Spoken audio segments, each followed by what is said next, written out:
સૌપ્રથમ તો આપણે સનાતન ધર્મમાં જન્મ લીધો છે એનું આપણને સૌને ગૌરવ હોવું જોઈએ કે આપણે સનાતન સંસ્કૃતિમાં જન્મ્યા છીએ. સનાતન સંસ્કૃતિ એ પ્રાચીનમાં પ્રાચીન સંસ્કૃતિ છે.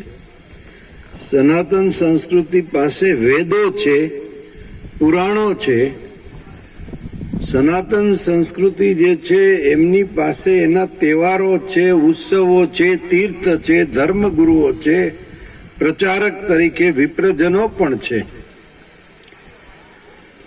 સનાતન ધર્મના 5 પરિબળો મહત્વના છે.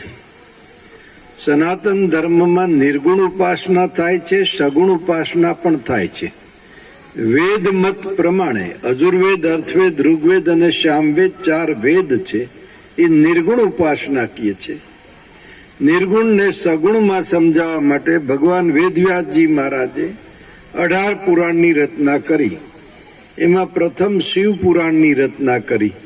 નિર્ગુણ બ્રહ્મ જે વેદમાં છે એ નિર્ગુણ ભગવાનને સગુણ સ્વરૂપે સ્થાપિત કરવામાં આવ્યા. આત્મક વગરની લિંગ સ્થાપિત કરવામાં આવી કે આ નિર્ગુણ બ્રહ્મનું સ્વરૂપ છે. તો સ્વાભાવિક જિજ્ઞાસુ જીવ પૂછે છે તો એ આ પિતા છે? તો કે હા. તો માતા? તો કે એ પાર્વતી. પાર્વતી એટલે પ્રકૃતિ. એટલે માં ભવાનીને, પ્રકૃતિને, પાર્વતીને પાછળ બેસાડ્યા. શિવજીનું લિંગ આગળ છે. રામ સીતા સાથે બેઠા હોય, કૃષ્ણ રાધે સાથે બેઠા હોય, પાર્વતી પાછળ બેઠા હોય.